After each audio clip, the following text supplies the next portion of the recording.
Thank you to the IIRSI for this opportunity to speak to you today. Apologies for not being presenting live. The time zones are a little difficult to work out. I'm currently in oculoplastic private practice in Mumbai, and I'll be speaking on the hurdles and how to overcome them while setting up an oculoplastic practice. I'm thrilled to be here on this platform alongside Dr. Santosh Honavar, with whom I trained in oculoplastics and oncology at LV Prasad Institute. That is what I practice exclusively. I'm affiliated to a group practice as well as a corporate chain of eye hospitals.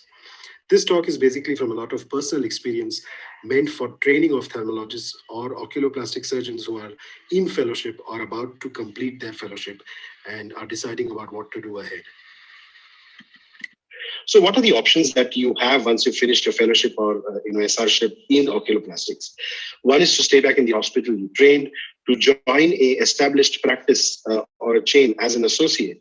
There are a lot of single practitioner centers which have grown up in scale and volume in a lot of big cities where there is always a position for a specialist to join in, and they can be a great option in the beginning.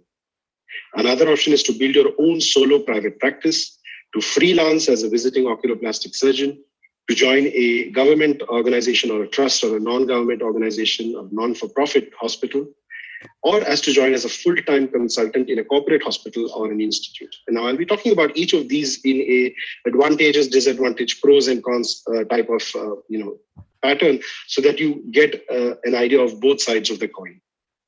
So once you finish your training in a large hospital, in a teaching institute, staying back there for a certain period is a great option. Of course, you need to align whether you want to do it for a short term or for the long term. It allows you to gain experience and do further specialization. Say, for example, you want to do endoscopic lacrimal surgeries. A training hospital gives you that opportunity to do that. It gives you some time to figure out what you may eventually want to do after this. The advantages is that you're in a familiar environment. You're immediately back into the game of operating, only thing with an additional extra income because now you're a faculty member there.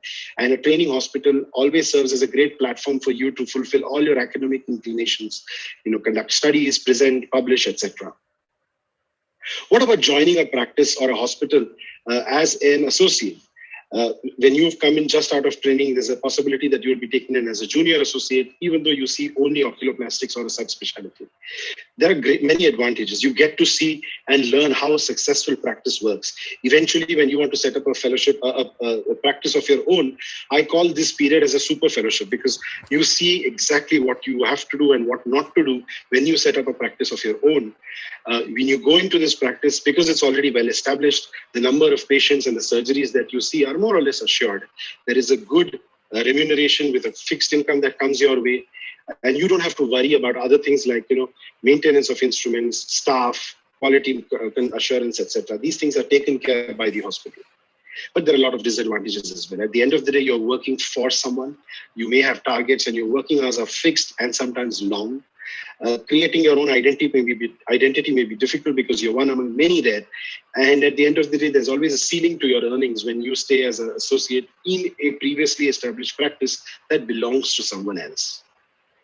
The other option is building your own solo practice. Now, this is something that is, a lot of people consider early in practice. And when I say solo practice, it means creating a standalone practice, consulting with or without an operating room, where the patient comes directly to you as you may be their primary treating ophthalmologist. It gives you a lot of advantages. You have the complete freedom to choose how you practice, where you practice, and what type of patients you see. So basically what your practice is going to be about. It's you are your own boss. It is extremely challenging, but is also more rewarding because you have significantly higher earnings compared to working for someone or under someone. But at the same time, there are disadvantages. It is extremely investment heavy. Real estate, equipment, staff, overheads, all of them add on to your expenses. There's always going to be an initial incubation period where it takes a time for your earnings graph and the amount of patients that you see, for that graph to go up and reach a peak or plateau. It may be difficult to restrict your private practice only to oculoplastics because you're going to be reliant on a lot of referrals for specialty practice. Visiting conferences or meetings means your practice is shut, which means your income is not going to be increasing in those days. So these opportunities are few. And there is no one to help you in your complications. You end up learning from your own mistakes because there is no backup. So you will have to be extremely careful. Like I said, this is extremely challenging, right from choosing where to practice, figuring out what is the best location that will serve your purpose well, the competition around, raising the resources for finances and equipment are challenges that we need to figure out on our own. Also, what is the right time to go into solo private practice? A lot of us prefer to stay with institutes for a long time, get some income, have a backup, and then go into solo practice. So we need to figure the right time on our own. For some, it may be too late. Getting into private practice in your 40s or 50s can be a little difficult decision. Because at the end of the day, this is a permanent or a long-term change, which you may not have the opportunity to go back on. It requires an incubation period, like I mentioned in the beginning, through which you have to fight through with commitment and patience. And you may also have to do general ophthalmology and cataract, which is not, of course, a bad thing, because if you're good at it, why not? Because that augments your practice. Only thing we need to be cognizant about is that if you're also doing general ophthalmology and cataract and refractive, in addition to oculoplastics, your referrals for your specialty or your oculoplastic practice may reduce.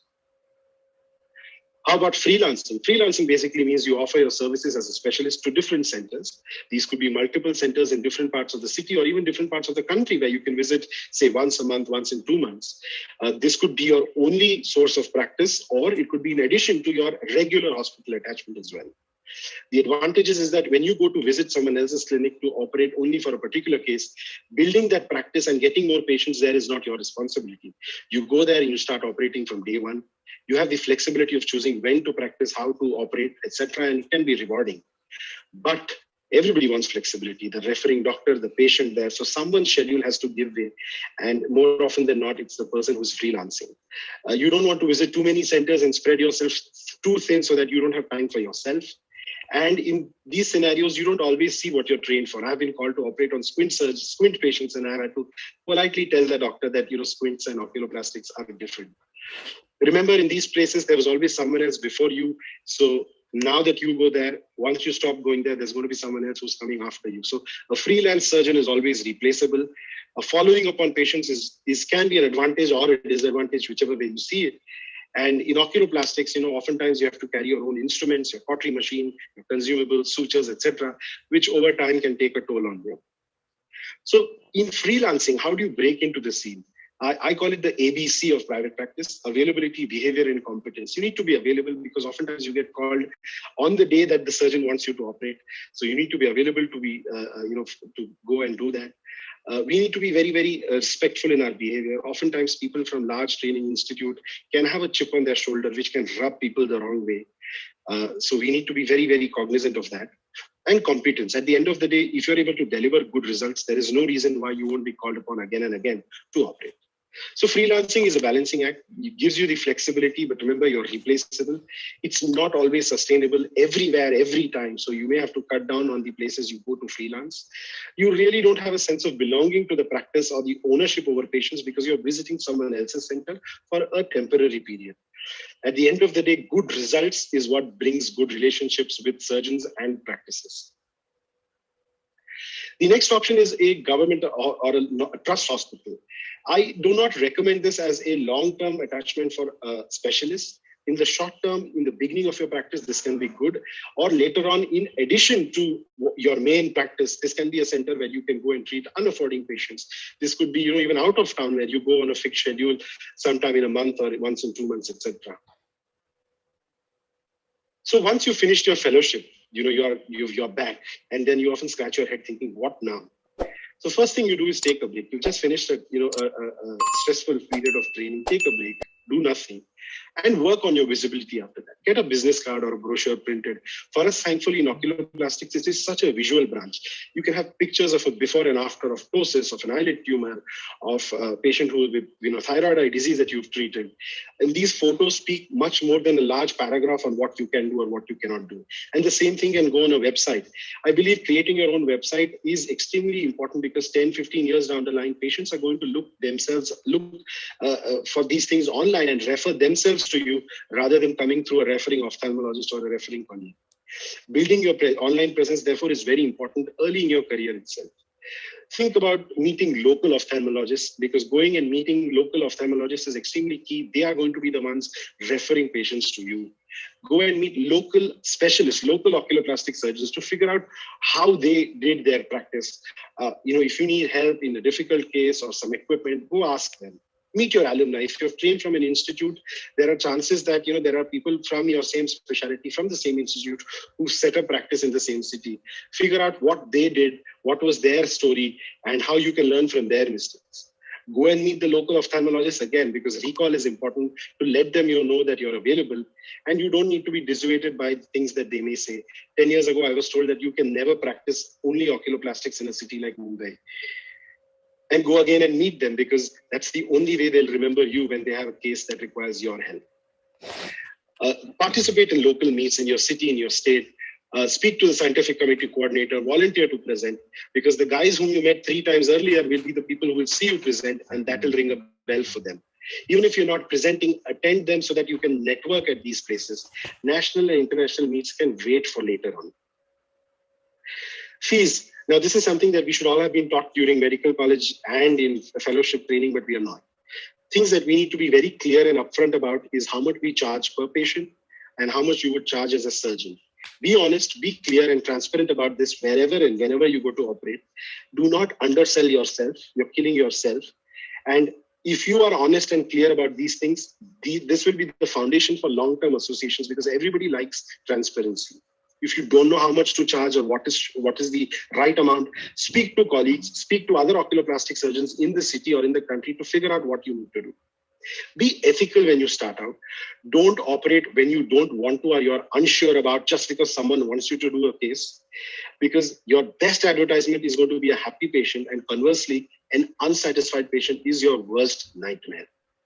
Go surgeons where you go and operate on behalf of someone without the patient really knowing is something that is an actual practice that happens. Personally, I'm not comfortable with it, but you need to figure out internally if you're okay with it. In the beginning of your career, that is a bitter pill that some of us may have to swallow. My own personal story was that I have no family background in ophthalmology. So when I came back to Bombay from my training in Hyderabad at LVP, I went about meeting colleagues, local ophthalmologists. The most important thing that worked in my favor was meeting alumni. 3 of my primary attachments, which is the 3 that you see here, are all founded by alumnus from Shankar Nethralaya and LV Prasad, where I trained and where now I had the opportunity to build my practice. I also am attached to a medical college where I'm able to satisfy my academic urges of, studies, papers, publications, and presentations, and also serve as a guide for thesis for students. Freelancing is something that, I was heavily reliant upon earlier, but now over the years, I've cut down from visiting to many centers down to just 2 centers. Setting up my own website was the single most important decision that I made, because over 40% of the patients that I now treat are directly come to me through my own website, with my eventual goal to have a single center practice down the line. So to summarize, think about what you want to do. There can be many hurdles and you need to overcome them, but you need to take all stakeholders' decisions involved, your family, your mentors, your friends, and align your long-term and short-term plans. If you want to go abroad in the near future, then you should not be sitting in a government hospital here doing something that may not necessarily add value to what you want to do later on. Be persistent. Patience is extremely important. And don't forget to have fun. Our country has 1.3 billion people, which basically means 1.3 billion patients. So the whole concept of an unsuccessful ophthalmologist in India, it doesn't exist. So don't put too much pressure on yourself and enjoy what you do. I love this quote. The best way to predict the future is to go ahead and create it. Thank you so much for listening to me. Thank you. Thank you so much, Dr. Akshay sir. If you're there, one question. So when we had the retina session, we had Dr. Lalit Verma on the panel. And this freelancing thing came up back then also, and he was completely against it. He said what happens in freelancing is that your name, the thing you mentioned in your presentation about ghost surgeries, your name will never come up. When you go to someone else's practice and you operate over there, that person's name will only be known to the patients. What's your take on that? Yeah, I think it's, like I said, it's something that we need to figure out in the beginning part of your career. You need to do something. You can't be sitting at home or just seeing patients without operating. So that may be a possibility. But I think now, surgeons everywhere are, very mindful and understanding of the fact that specialists are people who are needed. Then there is no point in doing or taking credit for some surgery or being, the surgeon on paper and having a ghost surgeon specialist come and operate for you. All you need is a failed DCR for that, the main referring doctor to have their brains chewed up by a patient, and then they will realize that it's not something that they want to have.